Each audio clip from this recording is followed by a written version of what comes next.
Graça e paz, queridos irmãos, irmãs, amigos que vão participar desta oportunidade de estudar a palavra do Senhor. Nós estamos terminando a carta do evangelista João, o apóstolo também chamado de evangelista, né? Porque ele é o mesmo apóstolo de Jesus Cristo que escreveu o Evangelho de João, as 3 cartas, primeira, segunda e terceira João, e o Apocalipse. Então, esse homem chamado por Deus, pelo próprio Jesus Cristo, que conviveu com Jesus 3 anos e meio e foi seu discípulo amado, este homem escreveu uma grande parte do Novo Testamento. Deus o usou, o Espírito Santo o inspirou para que ele falasse aquilo que Deus estabeleceu como verdade absoluta. Então, ele escreve agora, finalizando sua carta, no capítulo 5, os versículos 13 em diante, que eu passo a ler agora. João, capítulo 5, 1 João, capítulo 5, versículos 13 a 21. O texto diz o seguinte: Estas coisas vos escrevi a fim de saberdes que tendes a vida eterna, a vós outros que credes no nome do Filho de Deus. E esta é a confiança que temos para com Ele, que se pedirmos alguma coisa segundo a sua vontade, Ele nos ouve. E se sabemos que Ele nos ouve quanto ao que lhe pedimos, estamos certos de que obtemos os pedidos que lhe temos feito. Se alguém vir a seu irmão cometer pecado, não para a morte, pedirá e Deus lhe dará vida aos que não pecam para a morte. Há pecado para a morte, por esse não digo que rogue. Toda injustiça é pecado, e não há pecado, e há pecado não para a morte. Sabendo que todo aquele que é nascido de Deus não vive em pecado. Antes, aquele que nasceu de Deus o guarda, e o maligno não lhe toca. Sabemos que somos de Deus, e o mundo inteiro jaz no maligno.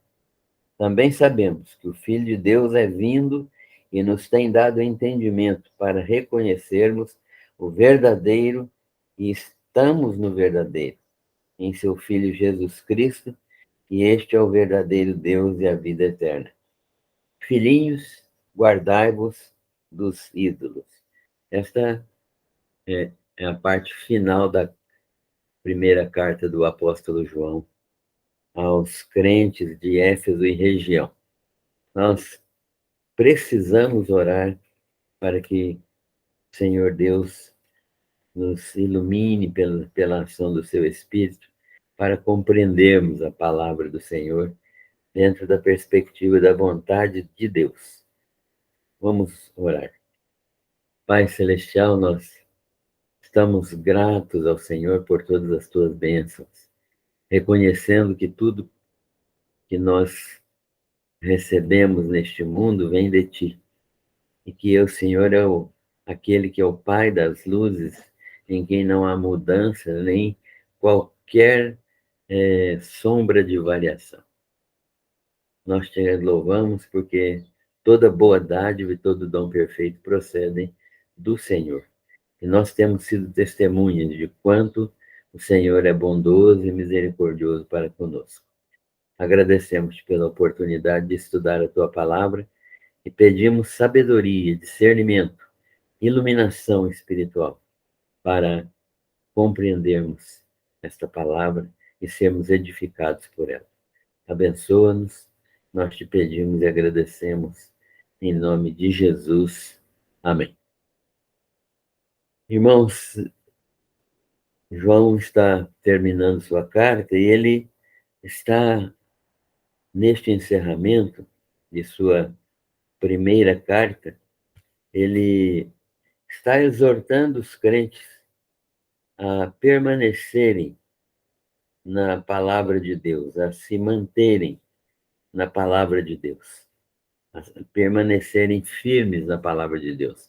É bom notar que nessa época aqui já estavam aparecendo os primeiros textos do Novo Testamento, mas ainda estava em uso muito do Velho Testamento. Então, o que João está dizendo aqui, ele está comparando todas as escrituras dentro de uma mesma perspectiva, a perspectiva de que tudo é palavra de Deus, toda a escritura divinamente inspirada, conforme Paulo ensina a Timóteo. Quem não obedece os mandamentos de Deus, a palavra de Deus, não procede de Deus, mas procede do diabo. Essa é uma das conclusões que são nítidas nesta carta, né? A relação daqueles que são de Deus e que não são de Deus, e João não tem nenhum, nenhum receio, nenhum escrúpulo em dizer que aqueles que não são de Deus são do diabo. Então, João está afirmando que nós precisamos andar em obediência à palavra do Senhor, que esta é uma evidência de que nós procedemos de Deus. Todo aquele que obedece à palavra de Deus tem procedência divina. Então, foi Deus quem criou, e Deus quem salvou, e Deus quem deu nova vida a essas pessoas que temem a sua palavra. Então, a ideia aqui é que quem tem nova vida tem amor à palavra, né? Não é a palavra, não é conhecer a palavra, ler a palavra, ser um teólogo importante que leva a pessoa a ser filho de Deus. Ao contrário, é ser um filho de Deus, que é até pela pregação da palavra, que leva a pessoa a amar a palavra do Senhor. Esta que é a relação correta. Quem é filho de Deus, por ação da palavra e do Espírito Santo, se torna amante dessa palavra, praticante dessa palavra, obediente a essa palavra. A palavra de Deus, então, é a marca daqueles que procedem de Deus, daqueles que vêm do Senhor Jesus, como salvos pela sua infinita e maravilhosa redenção. João afirma ainda, no início da sua carta, e no corpo da sua carta, ele afirma ainda que o seu testemunho e o dos outros apóstolos é verdadeiro. Ele e os outros apóstolos deram um testemunho verdadeiro. E quem é de Deus crê nesse testemunho. Esse testemunho é dado aos apóstolos originais. E ele inicia sua carta dizendo: aquilo que vimos, aquele que tocamos, aqueles que ouvimos, aquele com quem convivemos, né, da palavra da vida. Então, ele está dizendo que eles estiveram com Cristo, realmente foram testemunhas da sua vida, morte, do seu ministério, morte e ressurreição. Então, ele está dizendo que o seu testemunho dos outros apóstolos é verdadeiro. E quem é de Deus crê nesse testemunho. É porque havia ali, conforme nós já estudamos, grupos de pessoas que não negavam a divindade de Jesus, negavam a encarnação de Jesus. Então, negavam que Jesus fosse o ungido de Deus, né, que ele era apenas um homem qualquer. Todo aquele que crê que Jesus Cristo é nascido de Deus, então, para João, e que Jesus é o Cristo, esse é amado por Deus. Então, João tem essa conclusão que fortalece a fé em Jesus Cristo. Todo aquele que crê que Cristo é nascido de Deus e que Jesus é o Cristo é amado de Deus. Exatamente isso que nós falamos, né? Que tinha gente lá que não cria nestas verdades. Todo aquele que é nascido de Deus, segundo o apóstolo João, vence o mundo. E palavra mundo aqui tem um significado não geográfico, né? A palavra mundo aqui tem um significado moral. Vence o estado de completa oposição contra Deus. Mundo aqui é um sistema de vida, um sistema organizado, dominado por um ser inteligente, em oposição à vontade de Deus. João está dizendo que todo aquele que é nascido de Deus vence o mundo, essa luta contra o pecado. E quem vence o mundo é aquele que tem fé. A fé no Senhor Jesus Cristo é que garante essa vitória. Por quê? Porque Jesus Cristo é o Filho de Deus é, que é a base desta fé. E que aquele que reconhece o mistério sobrenatural da encarnação, aquele que entende que Jesus foi realmente encarnado como o Verbo de Deus que se tornou um ser humano, esse é aquele que manifesta fé verdadeira no Senhor Jesus Cristo. João ensina também que esse fato é testemunhado no céu. Esse fato da encarnação do Verbo é testemunhado no céu. O Pai, a palavra, aqui a palavra se refere ao Logos, né? A palavra de Deus, aquela palavra que João, no seu evangelho, fala, no princípio era o Verbo, era o Logos, né? O Deus, o Espírito de Cristo, que estava desde a eternidade, junto com o Pai e com o Espírito, e que participou ativamente da criação como palavra criadora. Este é o nosso Deus, e João ensina que esse fato, então, da encarnação do Verbo é testemunhado no céu pelo Pai, Deus, Pai, pela palavra, que é o Logos, né? Depois da encarnação, ele se tornou o Cristo de Nazaré, e o Espírito Santo. E três também são aqueles que testificam na terra. O Espírito Santo, que está nos crentes e está também agindo naqueles que não são crentes, não morando, fazendo morada neles, mas agindo próximo a eles, né? Agindo de uma maneira indireta sobre eles, para que eles venham ao conhecimento de Jesus Cristo, né? Sem habitação neles. Nos crentes, o Espírito Santo habita no seu interior, né? Habita dentro de todos os crentes. Então, na Terra também há um testemunho triplo: o Espírito Santo, a água e o sangue, que são unânimes em seu propósito, ou seja, concordam em uma só pessoa, que é o Redentor da humanidade, que é o Verbo encarnado. Então, essas duas trindades, né? Vamos dizer assim, a trindade real e essa trindade aqui temporal, que são o Espírito, que é eterno, a água e o sangue, que são temporais. Então, eles estão também testificando e concedendo às pessoas a unanimidade do seu propósito e de testificar de Jesus Cristo, mostrando que eles também concordam que Jesus Cristo é a encarnação do Verbo. E é o próprio Deus que testifica do seu Filho.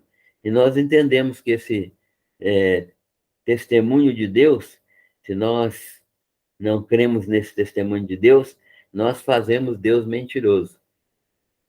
Nós entendemos também que o testemunho da água e do sangue podem ser, há muitas teorias a respeito disso, mas nós cremos que poderia ser o início do ministério real, o início do ministério efetivo de Jesus Cristo no seu batismo, quando o próprio Deus testifica ali que este é meu filho amado em quem me comprazo, e o testemunho na cruz, quando o próprio filho diz que está consumado, né? Derramando o seu sangue na cruz do Calvário. Então, isso tudo testifica que ele é verdadeiramente homem e verdadeiramente Deus.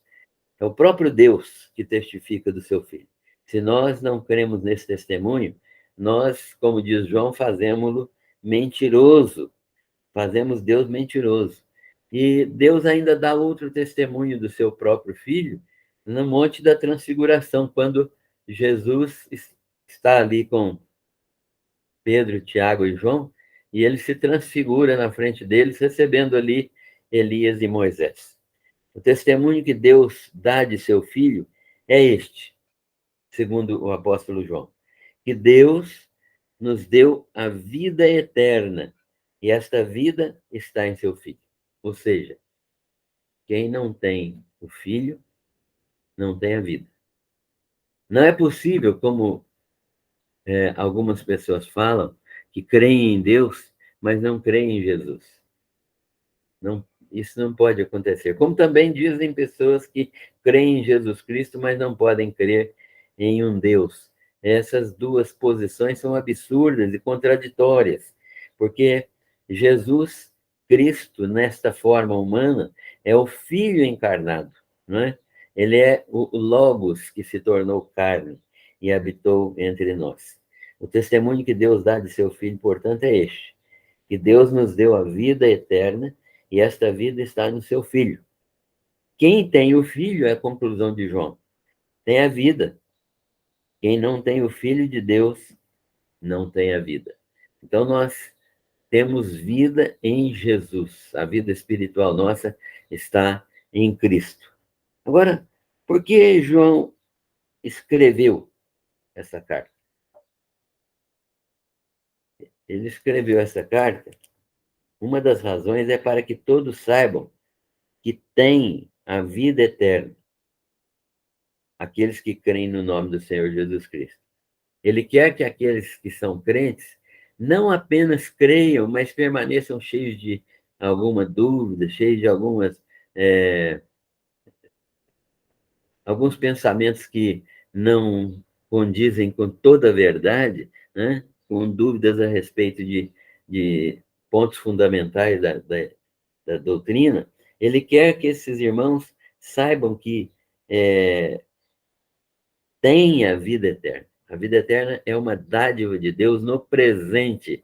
Eu não vou morrer e depois vou ter a vida eterna se eu crer em Jesus agora.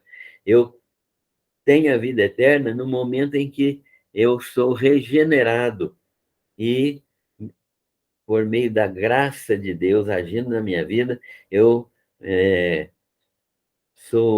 confesso os meus pecados, arrependo-me dos meus pecados e aceito, recebo a salvação que Deus me oferece em Cristo Jesus, né? A justificação. Deus me torna justo porque Ele me deu nova vida, né? Não há justificação sem que haja nova vida. Então, Deus me dá uma nova vida e essa nova vida está em seu Filho Jesus Cristo. Isso nos dá confiança para fazermos a Ele os nossos pedidos. É interessante notar a relação que João faz entre a filiação aqui, né? Aqueles que são filhos de Deus, né? Aqueles que recebem Jesus Cristo, quem tem o Filho tem a vida, quem não tem o Filho de Deus não tem a vida. Então, nós somos tornados filhos de Deus. No capítulo 3, ele já disse isso, né? Que nós somos verdadeiramente filhos. E há uma relação entre os filhos e a, é, a, a, a promessa de Deus de ouvir e de conceder os nossos pedidos. Por isso, nós temos confiança para fazermos as nossas petições a Deus. Então, nós somos chamados filhos e somos tornados filhos e somos recebidos na família de Deus como filhos, e isso nos garante que nós podemos fazer as nossas petições e Deus há de responder às nossas petições. Agora, existem algumas condições. Se nossos pedidos forem feitos de acordo com a vontade de Deus, isto é, se nós estamos pedindo algo que é verdadeiramente aquilo que Deus deseja para os seus filhos, aquilo que Ele quer que nós façamos, aquilo que Ele estabeleceu como vontade dele para nós naquele momento, então, se nós fazemos é, esses pedidos de acordo com a vontade de Deus, então eles serão aceitos e serão realizados, eles serão atendidos por Deus. E nós podemos confiar nas respostas de Deus. Se pedimos a vontade dele, nós podemos ter certeza de que as nossas orações serão respondidas. A garantia de ter oração respondida se orarmos pedindo as coisas que Deus deseja, que são a sua vontade para nós, mais ainda, no tempo que Ele deseja. Muitas vezes nós pedimos coisas que são a vontade de Deus para nós, mas não no momento que nós queremos, naquele momento. Elas são vontade de Deus para nós, mas num outro momento. Então, isso muitas vezes impede de recebermos imediatamente resposta de Deus, porque Ele sabe também o tempo certo de responder às nossas orações. João ainda explica que que nós temos o dever, por causa de Deus responder nossas orações quando fazemos essas orações de acordo com a sua vontade. João diz que nós temos o dever e o poder da intercessão. Não há poder nenhum em nós, é preciso já deixar isso bem claro. Não há poder nenhum em nós no sentido de que nós sejamos capazes de gerar poder, de termos uma vida poderosa. Podemos ter uma vida poderosa, sim, se formos completamente dominados pelo Espírito Santo e andarmos em obediência ao Espírito Santo em todos os momentos. Mas nós precisamos entender que este texto tem muitas interpretações também, mas nós cremos que, como João vem fixando na nossa mente a ideia de uma vida diária em comunhão com Deus, né? Ele vem trazendo e firmando e mostrando, falando de uma vida espiritual que que é a vontade de Deus para nós. Aqui, porém, ele fala da vida diária e do testemunho de cada cristão.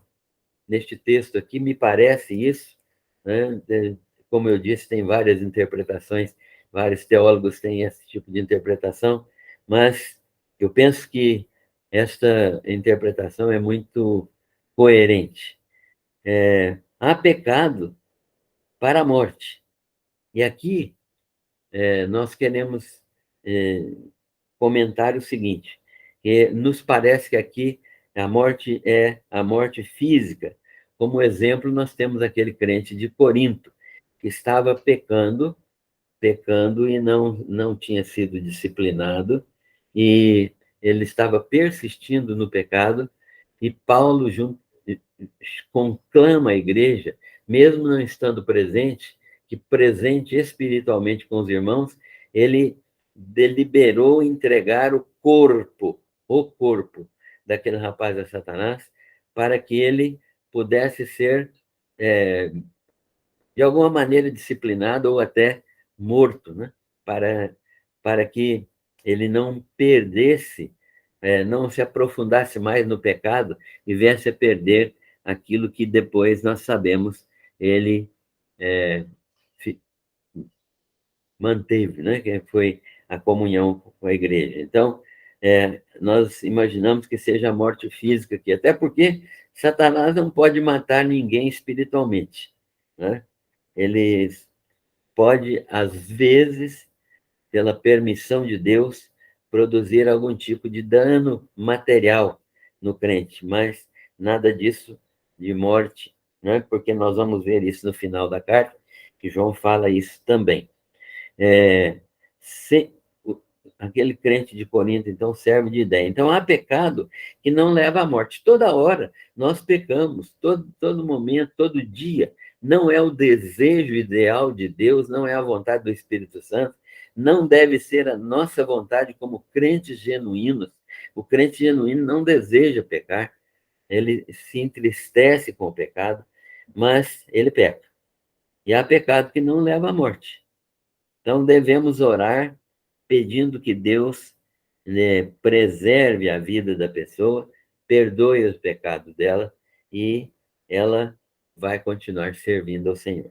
Porém, há pecado que é para a morte. João está falando aqui de um irmão. Se alguém vir um seu irmão pecar, né? E está falando de irmãos.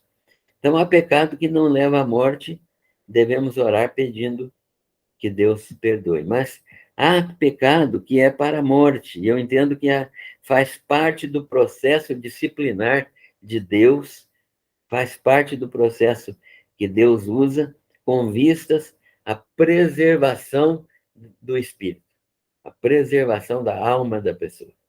Então, é nesse sentido que eu entendo que João está falando aqui, por esse como Deus já vai disciplinar essa pessoa, já há uma ação de Deus nesse sentido. João não está proibindo de orar, mas ele está dizendo que ele não ordena que ninguém ore. Mas ele não falou que não devem orar, não estão proibidos de orar. Nós podemos ainda assim orar, até porque nós não sabemos ao certo qual é a situação daquela pessoa. E se ela for incrédula, ela pode ainda ser alcançada pelo Evangelho. Deus, então, com vistas a preservar a sua alma, pode levar essa pessoa à morte. Todo aquele que é nascido de Deus, então, João vai concluir isso, dizendo que todo aquele que é nascido de Deus não vive pecando. E o que é nascido de Deus, que é gerado por Deus, que é Jesus Cristo, guarda o crente de tal modo que o maligno não pode tocar nele. Que coisa maravilhosa, né? Existem doutrinas aí ensinando que Satanás pode en entrar na vida do crente de maneira invasiva e dominar os crentes e possuir crentes. O texto bíblico é muito claro. O maligno não lhe toca, né? De tal modo que o maligno não pode pôr as mãos no crente verdadeiro, naquele que é de Jesus Cristo, aquele que não vive na dependência de si mesmo, mas que vive na dependência do Senhor Jesus. Nós somos de Deus, mas o mundo inteiro jaz no maligno. Isso não significa que Satanás seja o dono do mundo. Significa apenas que aquilo que nós dissemos no início, há um sistema de vida em oposição à vontade de Deus neste mundo, e que só vai ser extinguido quando Jesus, na sua segunda vinda, depois de vencido todo o mal e vencida a morte, entregar o reino ao Pai. Então, nessa circunstância, tudo vai ser extinguido. E nós que somos de Deus, mas vamos ver que mesmo o mundo jazendo no maligno, ele estando debaixo do domínio do maligno, debaixo do domínio de Satanás, essa parte em oposição à vontade de Deus, ele não pode nos tocar, porque nós estamos no meio do mundo, mas nós não somos do mundo. Nós estamos no meio do mundo porque temos que viver neste mundo, né? Mas nós não somos do mundo. E o Filho de Deus já veio e, e veio de uma maneira clara, insofismável, olhos viram, né? A sua ressurreição foi um fato, talvez o fato mais testemunhado do Evangelho, e ele, o Filho de Deus, já veio e nos deu entendimento para conhecer e encontrar o verdadeiro. João está falando do verdadeiro aqui, que é Deus. E agora que nós já conhecemos o verdadeiro, né? Agora que nós já estamos em Deus, que é o verdadeiro, por meio de seu Filho Jesus Cristo, então nós podemos crer que Jesus Cristo é o Deus verdadeiro e ele é a vida eterna. Jesus Cristo não tem vida eterna, né? Ele é a vida eterna. O fato de que muitas pessoas falam, né, que Jesus Cristo tem vida eterna. Não, ele não tem vida eterna, ele é a vida eterna. A vida não poderia existir sem ele, né? Então, ele estabeleceu a nossa vida porque ele é a vida. Ele diz que ele é o caminho, a verdade e a vida, né? Então, nós erramos quando falamos, só Jesus Cristo tem vida eterna. Não, ele é a vida eterna. Ele é a essência dele é a vida eterna. Então, nós estamos em Deus, no verdadeiro, e por meio de seu Filho Jesus Cristo, nós podemos gozar também que este verdadeiro Deus é Jesus, e ele nos concede vida eterna. A vida eterna de Jesus em nós não nos concede eternidade, mas nos concede uma vida permanente, perpétua, uma vida para sempre, né? Então, porque nós temos vida eterna para sermos imortais. Deus nos concede a imortalidade. Vamos viver da nossa conversão em diante para sempre, por causa dessa imortalidade que nos é concedida. João finaliza a carta com uma advertência e um mandamento. Ele começa novamente a tratar os crentes do modo que ele gosta, que é preferido dele. Ele tem um amor especial pelos crentes, então ele usa a expressão filhinhos. Como um pai que deve tratar bem os seus filhos, ele usa a expressão filhinhos. E ele diz, então, que meus filhos queridos, afastem-se de qualquer coisa que possa tomar o lugar de Deus na vida de vocês. Na vida de tudo aquilo que funciona como ídolo, né? Tudo aquilo que é idolátrico na vida de vocês, afastem-se. Afastem-se de qualquer coisa que possa tomar o lugar de Deus na vida de vocês. Resumindo, ele fala, afastem-se, guardem-se ou guardai-vos dos ídolos, é o que ele diz. Algumas aplicações para esta carta, para este texto que nós lemos. Primeiro de tudo, precisamos aprender a orar. Não devemos pedir qualquer coisa a Deus, mas podemos e devemos pedir tudo que é a sua vontade para nós. Tem crentes que entendem que Deus é uma máquina de resolver problemas, uma máquina de dar aquilo que ele quer, que ele, como filho, tem direito de pedir aquilo que ele deseja. Não, a Bíblia não ensina isso. Jesus é o próprio Deus, o Deus Filho aqui neste mundo, e ele orava segundo a vontade do Pai. Nunca, nunca Jesus determinou qualquer coisa em relação à vontade de Deus e a resposta às suas orações. Então, nós também precisamos aprender a orar assim. Não devemos pedir qualquer coisa a Deus, mas devemos pedir de acordo com a sua vontade. Segundo, precisamos aprender a interceder.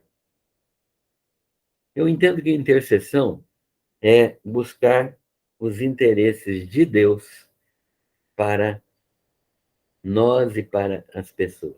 Mas intercessão é mais em relação aos outros, né?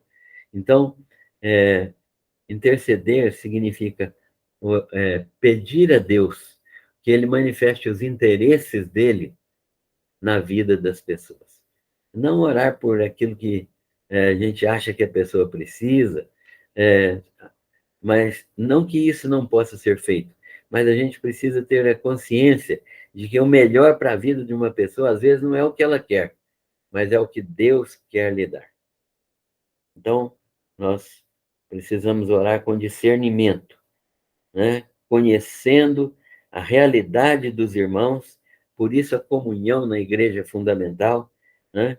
Para orarmos com discernimento, com sabedoria, para que Deus faça aquilo que é o bom prazer do seu coração, né? O bom prazer de Deus, do coração de Deus. E terceiro e último, João nos ensina que o mundo jaz no maligno, mas o crente tem a unção, a presença do Espírito Santo.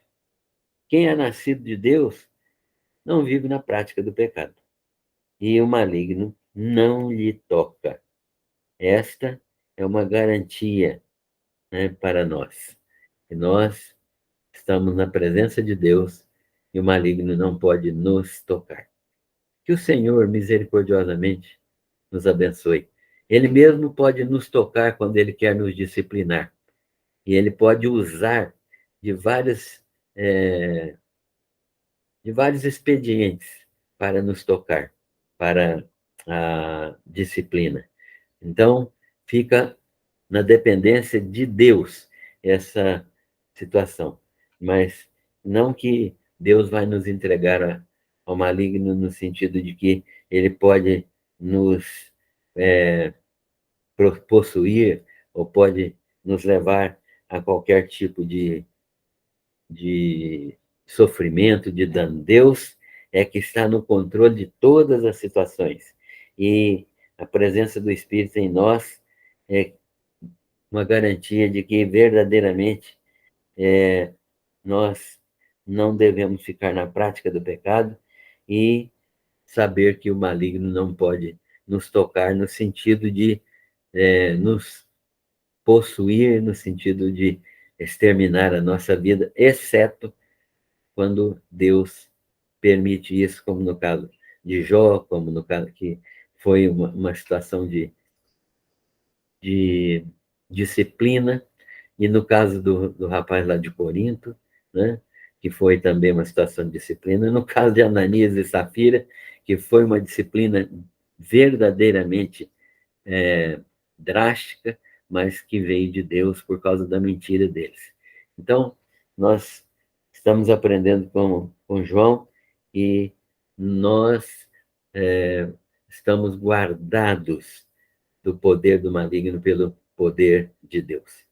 Que o Senhor nos abençoe e que nós tenhamos um coração sincero, um coração aberto às coisas de Deus e que a gente possa estudar a palavra de Deus com mais disposição para garantir a nossa comunhão, para garantir o nosso crescimento espiritual, a nossa mente ser renovada pelo poder do Espírito Santo. Deus abençoe a todos. Muito obrigado.